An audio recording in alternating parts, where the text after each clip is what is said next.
Welcome back to another episode of Rock Boys Football. Late night, Saturday night. Had to hop back on.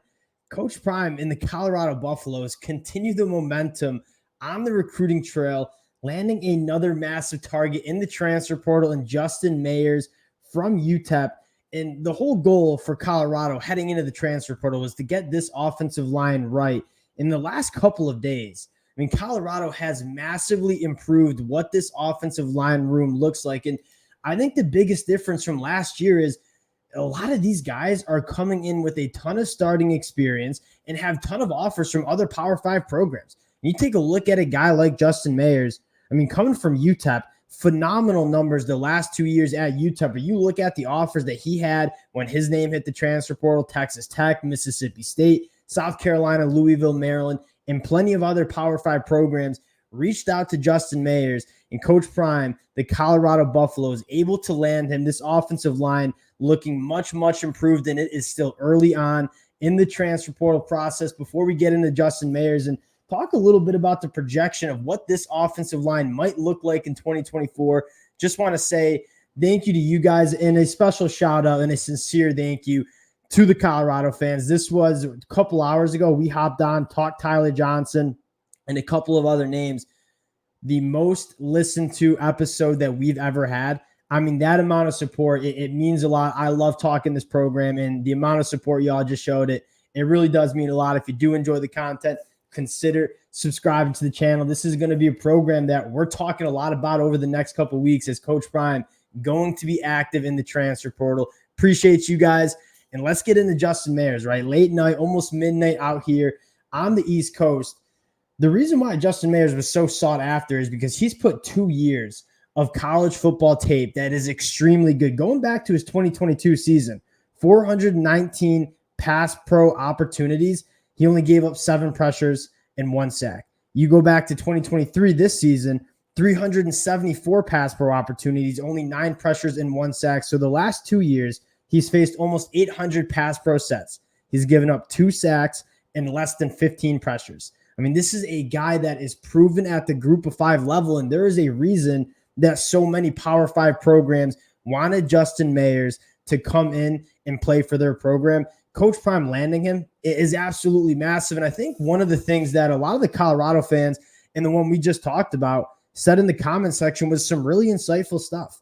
And that is, not only are we trying to pass protect for Shedeur Sanders, right? And you take a look at the numbers. Shedeur sacked 10.5% of his dropbacks. That was 123rd in the FBS, 153 pressures.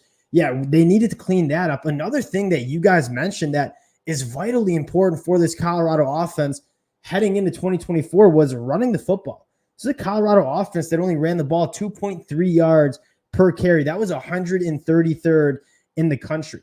And so you look at the goals for Colorado heading into 2024, pass protect for Shedeur Sanders, run the football. There are 2 very talented running backs for Colorado heading into 2024. Alton McCaskill, fully healthy. I expect him to be one of the better running backs in the Big 12 next year. And then you had the true freshman phenom, Dylan Edwards. And I'll say this about Dylan Edwards. If you give him some room to operate, he's going to be phenomenal. He's going to put a little bit more weight on in the offseason. One of the fastest players in all of college football.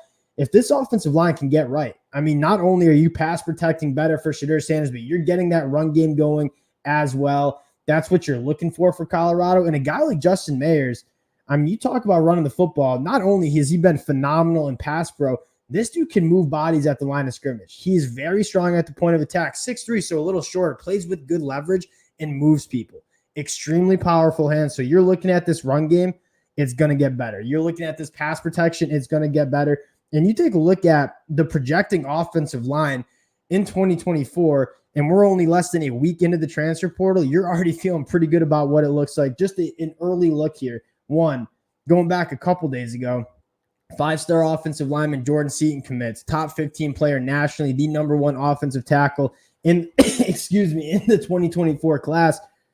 I think there's a good chance Jordan Seaton starts immediately at Colorado. I think that was one of Coach Prime's biggest selling points for Jordan Seaton. There's a reason there was a 5-star next to his name. Jordan Seaton could slot in at one of those tackle spots. You look on the inside, you have a guy like Justin Mayers, who has proven 2 years of very, very good college football. You have a guy like Tyler Johnson, a 2-year starter at Houston, phenomenal season at the Power 5 level for Houston last year in the Big 12. And then you look on the inside at a guy like Yakuri Walker. I mean, this is an offensive line that is not even done being built, and you're already feeling better about what it's going to look like in 2024.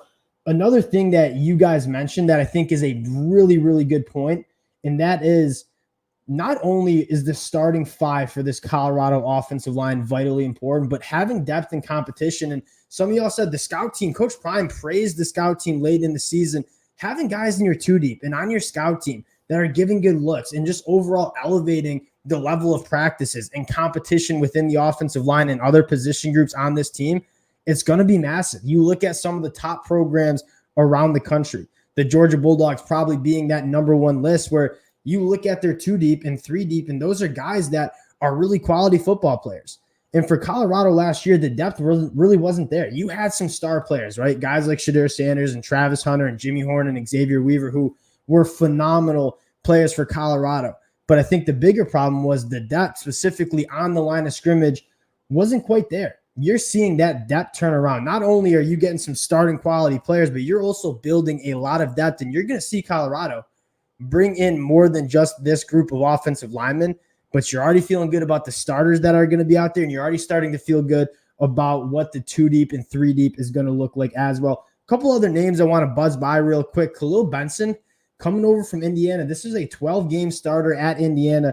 Struggled in pass protection a little bit, right? 424 pass blocking snaps.